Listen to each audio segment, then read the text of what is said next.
신기영 아나운서입니다.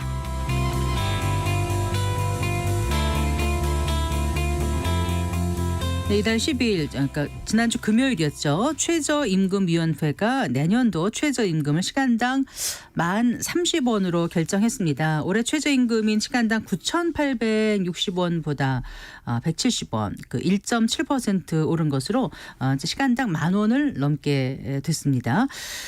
이번 결정을 두고 경영계는 최저임금 10,000원 시대 개막을 우려했고요. 노동계는 역대 두 번째로 낮은 인상률에 불만을 드러냈는데요. 시작 전부터 예상됐던 일기도 했습니다. 경영계에서는 소상공인들의 절박함을 내세우면서 동결을 주장했고요. 노동계는 높은 물가 상승률을 고려해서 그 인상률에 반영돼야 한다고 요구해 왔었는데요. 사실 매년 그 최저임금 결정 과정 보면은 이제 의견 차이를 잘 좁히지 못하고 소모적인 논쟁만 하다가 파행에 이르는 경우가 많았습니다. 이렇다 보니까 이제 제도 개선이 시급하다 이런 비판이 나오고 있는데요. 근본적인 문제는 무엇이고 또 어떻게 개선해야 할지 자세히 짚어보겠습니다. 자, 고려대학교 노동전문대학원 김성희 교수 스튜디오에 모셨습니다. 반갑습니다, 교수님. 네, 안녕하세요. 안녕하세요. 네. 그러니까 1030원이에요. 예. 네, 최저임금 얘기하다가 10,000원이 들어간 거는 이제 내년이 네. 처음이긴 한데, 자, 올해 그 최저임금위원회에서 결국 이제 그 여러 가지 그 진통을 겪다가 합의는 내지 못하고 이제 표결로 결정이 된 거죠. 예, 예, 네. 그렇습니다. 보통 그 최저임금 결정을 어떻게 하는 건지 좀 말씀을 해주신다면은요. 예, 예, 최저임금위원회 구성이 이제 당사자 노사가 9명 네. 그리고 정부위원까지 해서 1명 포함해서 공익위원이 9명 네. 이렇게 해서 이제 결정을 하죠. 표결로 결정하게 돼 있습니다. 그래서 최종 합의로 도달하면 좋지만 대체로는 노사가 의견이 같기가 어렵죠. 그래서 네. 공익위원이 입장이 서로 다르니까. 예, 결정권을 행사하는 경우가 많이 있죠. 아, 네. 그렇게 해서 결정이 됐는데 이번에도 마찬가지로 처음에는 강력이 컸다가 네. 최종적으로 공익위원들이 심의 촉진 기간을 좁혀놓고 네. 노사의 최종안을 가지고 표결을 해서 네. 사용자가 제시한 1030원, 네. 노동계가 제시한 안은 1120원이었는데 아멘 110원. 네. 그런데 표결회를 거쳐서 공익위원들의 다수가 1030원의 표를 던짐으로써 네. 1030원으로 결정이 됐습니다. 그러니까 최저임금 심의라는 게 이제 해마다 그 3월 말인가요? 고용노동부 장관이 이제 그 최저임금 심의를 요청하며 말씀하신 9명으로 구성된 최고임금위원회에서 이제 90일간 논의를 하는 거로 이제 알고 있거든요. 예, 예. 그런데 아까 말씀하신 공익위원은 어떤 분들이 하는 거예요? 공익위원은 정부가 추천하는 거죠. 네, 사실은 네. 노사정 이제 국제노동기구에서 당사자가 참여하고 노사정 3자가 결정하는 게 바람직하다 이렇게 얘기를 하고 있습니다. 그런데 네. 정부가 직접 나서기에는 부담되니까 네. 공익위원으로 공익위원 임명권을 근데 정부가 행사함으로써 간접적으로 정부의 입김이 작용하는 방식이라서 좀 고민이 되는 거는 공익위원들 이제 학자도 많고 이런데 네. 그런 분들이 사실 정부의 대리인 역할을 하는 게 꼭 바람직한 모습은 아니지 않습니까? 네, 그렇죠. 그런 네. 점이 좀 아쉽기도 하고 네. 또 불가피한 측면도 있다. 측면이 있습니다. 정부가 직접 나설 때 부담감 네. 이런 것이 있기 때문인데 이걸 이제 공익위원 추천권을 좀 분산하는 방법은 없겠냐. 네. 이런 논의도 나오고 있는 중인데요. 사실은 민의의 대변이라는 게 대통령 선거도 민의의 대변이고 네. 총선도 민의의 대변인데 의회도 그렇고요. 예, 네. 둘을 섞어서 하는 방법도 있을 수 있고 예. 또 더 결정적인 게 대통령 선거라면 정부가 책임지는 것도 맞다. 정부가 네. 좀 더 직접적인 책임감을 행사하는 방식이 네. 오히려 솔직하고 정정당당한 거 아니냐 이런 측면도 있을 수 있겠죠. 네. 그러니까 이제 노동계와 경영계라니까 각각 첨예한 이해관계자들이 있는 네. 거고요. 그러니까 예. 대립을 할 수밖에 없는 거고 말씀하신 것처럼 공익위원이 뭔가 중재 내지는 정부의 어떤 뜻을 좀 전달하는 그래서 결국은 공익위원회 그 역할이 굉장히 중요하고 임금 산정에 결국 그 열쇠를 주게 되는 게 지금 공익위원이다. 이제 이런 말씀을 주셨습니다. 예, 예. 그런데 그 이번에 올해 최저임금위원회에서 이제 오간 내용들을 좀 짚어보자면은요. 일단 그 도급 근로자에 대해서 최저임금 적용이 논의됐다는 게 이게 좀 의미가 있을 것 같아요. 예, 네, 예. 그 말씀 좀 해주시겠어요, 교수님? 뭐 배달기사, 택배기사로 표현되는 특수고용 네. 플랫폼 노동자가 확산돼 있죠. 한 220만 명 이상이 다 추산되고 있는데요. 네, 이 사람들이 이제 형식상으로는 자영업자입니다. 네, 그리고 내용상으로는 네. 사실 종속적인 임금 노동자와 비슷한 근로자 속성을 가지고 있어서 서구에서도 이런 논의가 많이 있습니다. 네. 그러니까 도급 근로자라는 게 일의 성과에 따라서 예, 그렇죠. 그 지급되는 거잖아요, 임금이. 예, 네. 일의 물량에 따라서 임금을 받는 네. 그런 사람들이라서 자영업자로 취급이 되는데 네. 개인 사업자처럼 다뤄지지만 사실은 그런 뭐 물류 시스템이나 이런 게 더 결정적이지 않습니까? 네. 그 시스템을 좌우할 수는 없는 사람들이니까 네. 종속적인 성격을 가지고 있죠. 네. 그래서 서구에서도 그런 논의가 많은데 우리나라에서도 이제 동일하게 이 보호가 필요한 근로자 속성을 가지고 있으니까 네. 근로자인지 여부는 판단하기 뭐 어렵다고 치더라도 네. 보호를 할 수 있는 가장 중요한 기준인 최저임금 적용과 같은 네. 사항들은 좀 먼저 적용하는 게 필요하지 않냐. 네. 그것이 이제 다수의 일하는 많은 사람들을 보호하는 네. 방안이라는 측면에서 제기가 됐는데 네. 뭐 이분들이 그러니까 그 4대 보험이 적용이 안 되는 건가요? 어떤가요? 이제 산재보험 고용보험부터 약간 적용되기 시작했습니다. 네, 네. 그거를 이제 보호의 외곽선부터 이제 좀 확장을 하자 네. 이것인데 임금 부분에 근로 기준의 핵심이지 않습니까? 네. 그걸 이제 최저선을 정해주는 최저임금 적용 적용은 대상에서는 빠져 있어서 예, 빠져 있으니까. 네, 어떻게 보면 대표적인 노동 약자로까지 이제 인식이 돼 있는데 이게 최저임금법 도입된 게 1986년인가 그렇죠. 89년입니다. 89년인가요? 예. 네. 근데 거기 그 5조 3항인가 거기 이제 도급제 노동자의 그 최저임금에 대한 게 있었다면서요. 예, 근데 예. 거의 그게 이제 좀 잠자고 있었는데 이번에 수면 위로 올라와서 예. 논의가 그 회의장에서 실제로 됐던 건가요? 교수님? 그러니까 안건인지 여부를 다퉜는데 네. 고용노동부가 유권 해석을 했죠. 네. 최저임금위원회에서 다룰 수 있는 안건이긴 하다. 그러나 올해는 다루지 말자 이렇게 끝났습니다. 예. 네. 어쨌거나 확대 적용은 무산됐지만 노동계도 이제 논의의 첫 발을 뗀 데는 조금 의미를 두지 않을까 예, 그렇습니다. 그런 생각이 듭니다. 그리고 이제 좀 관심이 많이 갔던 부분이요. 그 업종별 구분 적용, 그 예. 차등 적용에 대한 이 논의인데 사실 이게 좀 어떻게 보면 계속 그 단골 주제이지만 아직 해결되지 않고 있어서요. 올해는 좀 본격적으로 이제 협상 테이블 위에 올려졌다면서요, 교수님. 예, 예. 네. 뭐 작년에도 제기하긴 했는데 이번에는 업종을 바꿔서 업종별로 이제 가장 이제 인건비 비중이 높은 산업이 도소매, 음식, 숙박업이죠. 네, 네. 그리고 이제 그래서 간이 음식점업하고 뭐 편의점업을 네, 대표적으로 꼽았고 택시 운송업까지 네. 포함해서 사용자들이 구분 적용을 하자. 차등 적용이라는 표현은 뭐 사용자들은 구분 적용이라고 구분 적용이라고 표현을 하더라고요. 네. 그렇게 하겠죠. 네. 그래서 이 세부 적용하자고 했는데 그런 이제 최저임금법에도 있습니다. 네. 왜냐하면 처음 도입할 때 차등 적용을 했다가 네. 한 해만 하고 낙인 효과가 너무 크다. 그러니까 얻는 효과보다 잃는 효과가 커서 없애자. 네. 뭐 일본법 따라서 처음에 도입할 때는 했는데 1년만 실시하고 말았습니다. 차등을 안 한 거죠. 네, 예. 안 둔 거죠. 그래서 그 다음에도 이제 적용하기가 어려운 점이 현실적으로 어려운 점이 좀 많이 있고요. 네. 뭐 부작용도 있어서 그다 끊임없는 논쟁 사안인데 네. 전문가위원회에서의 판단은 이게 적용할 수 있는 통계치가 없다라는 게 가장 그게 문제입니다. 무슨 말씀이세요? 우리나라는 네. 이제 임금 통계라는 게 중분류 산업까지는 다 오는데 이건 세 분류거든요. 아주 밑에. 야, 그러니까 여기에 세분화된 마지막 임금 단계에서. 수준이 네. 얼마인지 이런 네. 뭐 그걸 거기에 업종 상황이 어떤지에 대한 판단할 수 있는 객관적인 자료는 없습니다.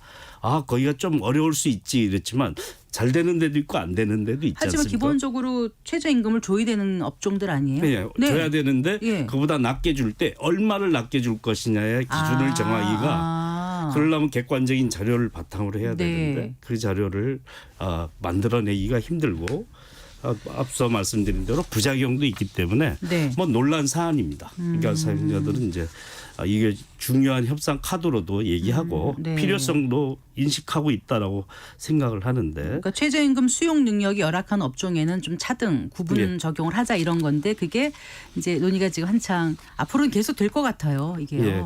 근데 이제 그 일본의 경우가 이제 지역별 업종별 차등 적용을 하는데 업종별로는 낮춰주기 위해서 하는 게 아니라 더 높이주기 위해서 하는 거거든요.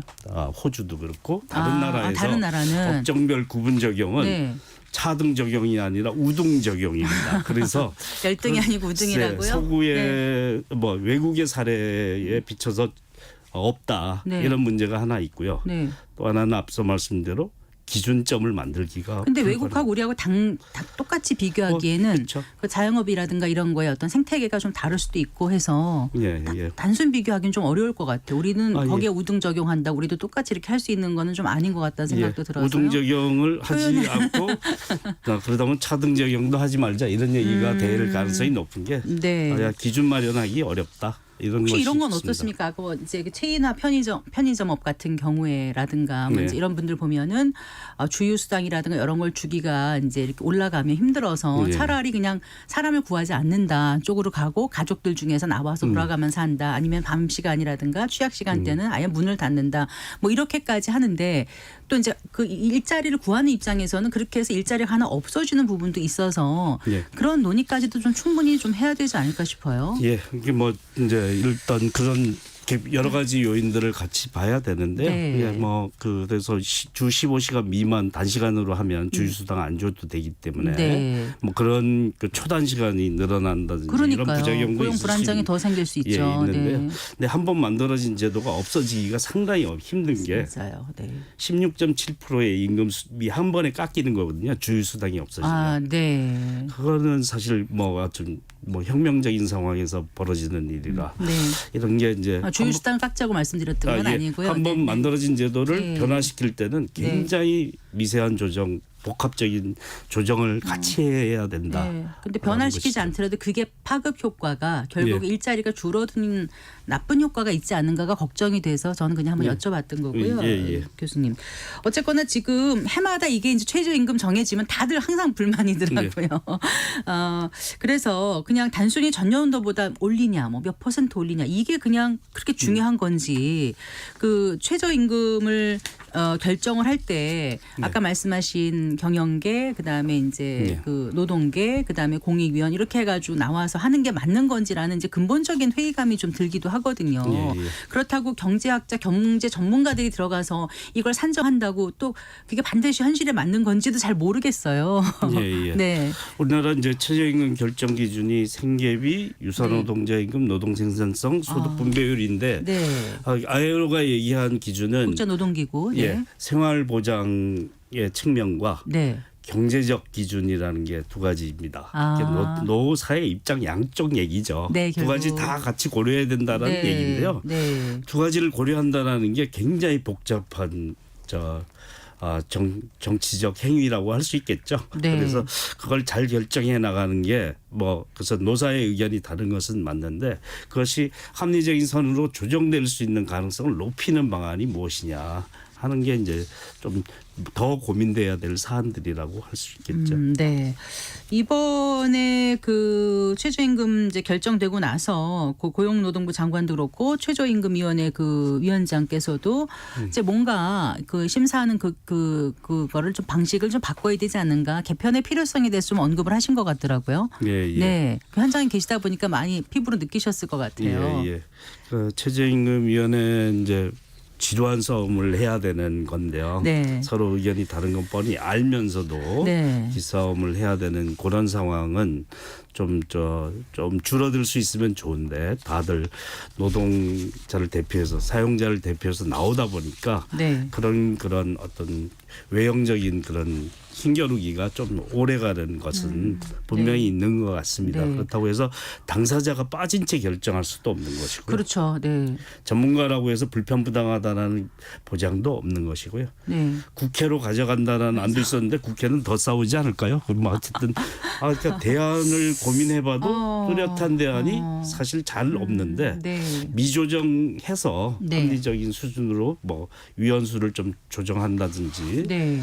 공익위원 추천의 기준을 좀 다르게 한다든지 네. 그래서 합리적 조정이 가능한 미시적 방안들을 조금 더 생각하는 것이 네. 바람직하지 않을까 생각합니다. 그래도 이렇게 공익위원이 결정한 게 아니라 투표한 게 아니라 그래도 합의를 한 경험도 몇 번 있었다면서요. 지난 30몇 년간. 예. 네. 뭐 98년 외환위기 때 한 번 있고요.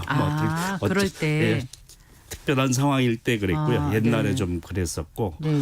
뭐 특히 일방이 이제 완전히 이제 상대방 그 경제 논리에 수긍하든가 생계비 논리에 수긍하든가 뭐 이랬을 때 가능한데 그럴 일은 많지 않습니까? 이제부터 1만 원 수준이 됐을 때부터는 더 이제 작은 수치로 가지고도 예민할 수밖에 없어서 맞아요. 네. 합의되기가 쉽지 않겠죠. 그리고 네. 권위 있는 객관적인 기준이 확립되어 있는 것도 아니고 네. 공의원들이 일관된 기준을 계속 적용해 왔던 것도 아니고 네. 정부의 산식도 계속 바뀌고. 예, 네. 정부의 풍량에 따라 또 바뀌고 이러니까 그렇죠. 네. 그래서 뭐 공신력 있는 그런 뭐 합리적 조정의 기준점들이 마련되지 않았습니다. 네. 오랜 경험을 했음에도 네. 경험은 쌓였는데 그게 축적되지 않는 거죠. 네. 바람직한 조정의 방식으로 축적될 수 있는 새로운 전기를 마련하는 것은 필요하다. 네. 어떤 식으로든 이겼습니다. 작년 대비 올해가 이제 2.5% 인상이 돼서 시간당 9,860원이고 내년에 1,300원인데 이게 이제 그 월급 기준으로 되면 올해 206만 원에서 예. 209만 원대로 결국 이제 3만 원 정도 오르는 거예요. 예. 월급 기준으로 예. 생각을 예. 하면. 그런데 요즘 물가가 많이 오르다 보니까 그리고 이제 이게 그 206만 원에서 9만 원, 3만 원 하고요. 이게 500만 원에서 503만 원하고 좀 다른 내용인 것 같습니다. 예, 예. 가장 그 최저 생계비 기준으로 봤을 때 꼭 써야 되는 불효불급한 그걸 쓰고 남아서 그렇게 하고서 생활을 할 수 있느냐의 문제가 이제 예. 생기기 때문에 이게 이렇게 단순히 이렇게 정말 액수만으로 우리가 집착을 해야 되는 부분인지 아니 그런데 또 경제라는 게 이렇게 파이가 있어서 나눠 가져야 되는데 또 예. 한쪽만 또 생각할 수 없는 부분이 있어서 굉장히 어렵다는 생각이 들어요. 예, 뭐 소득이 먼저냐 소비가 먼저냐 생산이 먼저냐에 대한 뭐 고전적인 뭐 논쟁이 떠오를 수밖에 없는 문제인데요. 네. 그래서 어디에 중시하느냐에 대해서는 다 네. 기준점이 다를 수 있는데 네. 이게 어우러져야 된다라는 건 선순환돼야 된다라는 것은 뭐 경제는 순환돼야 되는 네. 거니까요.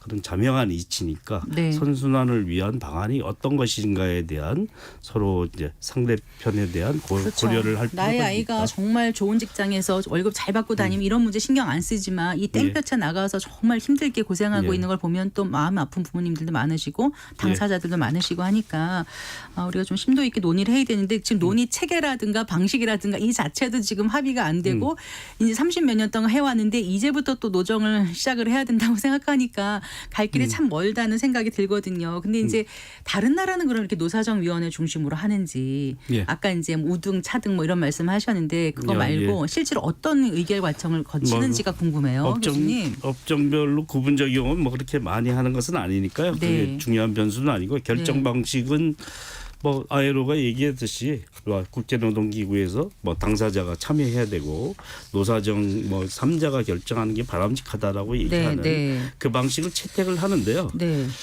최저임금이 우리만큼 결정적으로 예민한 나라는 별로 없다고 생각이 듭니다. 왜 그렇다고 보세요? 다른 뭐 북구 국가는 네. 단체 교섭을 통해서 임금이 다 결정이 돼서 최저임금 제도 자체가 없는 거고요. 국가 법정 최저임금 제도가 필요하지 않기 때문에 없는 거고요. 네. 프랑스는 뭐 최저임금 수준이 굉장히 높은 편이지만 법정 최저임금이 있지만 그 프랑스는 정부가 결정한다고 그러던데요. 단체 아닌가? 교섭 적용률이 단체 교섭 90%입니다. 적용률이. 그래서 네. 산별 최저임금으로 다 해결되는 그게 두 개가 상호 보완적으로 작동을 하는데 네. 우리는 대다수가 이게 최저임금을 받는 사람들은 단체교섭 적용을 못 받는 사람들이 그러네요. 대부분이라서 네. 최저임금이 우리의 임금 인상이다, 임금 협상이다 이렇게 생각하시는 목매다는 수밖에 없는. 그리고 자영업자들 반대로 그렇겠네요. 그러니까 그 영향을 바로 받는다 우리도 이런 그런 그 입장이 대립각이. 노동자의 그 노동권을 갖기가 참 어려운 입장이지 않습니까? 네. 그래서 법정 최저임금 제도에 너무 목매다는 제도적 시스템이 또 부하가 너무 많이 걸려 있다. 네. 이런 점에 대한 고민은 많이 있다라는 거고요. 그런 걸 완화시키는 게 필요하고요. 결정을 하게 되면 법정 최저임금 가지고 있는 나라는 당사자 참여주의를 바탕으로 네. 노사정 참여로 하는 시스템이 가장 많습니다. 네. 어쨌거나 이제 고령화되고 있고 초고령화 사회를 이제 진입하고 있고 그 고용 형태도 다양화되고 있다 보니까 좀 뭔가 제도의 유연성은 필요하지 않을까 이런 생각은 하게 되고요. 이번에 이제 그 외국인 가사 도우미 정책 시행되는 거 보면 다음 달부터 이제 그 우리나라에 들어와서 그 이제 일하는 외국인 가사 그 사용인이라고 하나요? 가사 사용인을 보면 그 이 부분도 약간 좀 논쟁적인 부분이 있더라고요. 교수님. 그렇습니다. 이제 고민이 되는 게 싱가포르, 홍콩 모델을 가지고 했는데 거기가 이제 아예로 미가 있고 이거나 차별금지 협약이라는 것에 가입돼 있지 않습니다. 홍콩의 경우에는. 그래서 이제 낮게 줘도 100만 원 미만 수준을 줘도 되는데 우리는 아예도 협약 비준국이니까 안 되는 거죠. 최저임금을 적용을 하면 과연 그걸 사용하는 이점이 있을까? 그걸 고용할 필요성을 가질까? 그리고 그 사람들의 홍콩, 싱가포르도 마찬가지인데 숙식 문제가 굉장히 심각한 문제입니다. 네. 이제 100만 원 가지고 홍콩, 싱가포르에서 나가서 밥 한 끼 사 먹기 힘들잖아요. 그래서 길거리를 이렇게 쉬는 날도 길거리에서 아케이드에서 쉬는데 숙식 문제가 홍콩도 그 주거 문제가 매우 심각하니까. 굉장히 숙박 문제가 굉장한 인권 침해 논란이 있는 사안입니다. 우리가 이 문제를 해결할 방법을 면밀히 고려를 좀 안 하는 측면이 있어서 과연 실효성이 좀 있게 서둘러서 도입된 것 같다는 생각이 드세요. 실효성 있게 도입될 가능성이 있을까에 대해서 좀 회의적인 생각이 들죠. 네, 그 LESG 평가 연구원장도 맡고 계신데요. 이제 또 그 대학원에서 많이 연구를 하고 계시고 현장도 많이 가보시는 걸 알고 있는데, 자 앞으로 어떻게 운영돼야 될지 끝으로 좀 정리 말씀 해주세요, 교수님. 서로 합의할 수 있는 방안은 많지는 않습니다. 자본주의 사회에서 노사가 이해가 다른 거는 어쩔 수 없는 측면이 있는데요. 전 국민의 임금 협상처럼 됐는데 이 과정이 사실 중요한 학습 과정이라는 생각도 들고요. 정말 이 진통을 겪었으면 우리가 교훈을 얻는 게 있어야 되는데 교훈보다 회한만 남으면 안 되니까 교훈을 쌓을 수 있는 방안으로 합리적인 조정 방안을 마련하는 기준점도 최소 공약수로 합의할 수 있는 방안들을 찾아나가는 그런 지혜가 이번에 끝나고 이제 봅니다. 앞으로 하자 그러고 또 내년 돼서 다시 또 똑같은 거를 가지 말고 이번엔 좀 논의를 좀 진행을 시켰으면 좋겠어요. 정부가 좀 어느 정부든 간에 좀 허심탄회하게 좀 운영하는 국가의 중심 제도로서 바람직하게 운영하는 방안을 찾았으면 합니다. 네, 말씀 잘 들었습니다. 고맙습니다. 고맙습니다. 김성희 고려대 노동전문대학원 교수와 얘기 나눠봤습니다.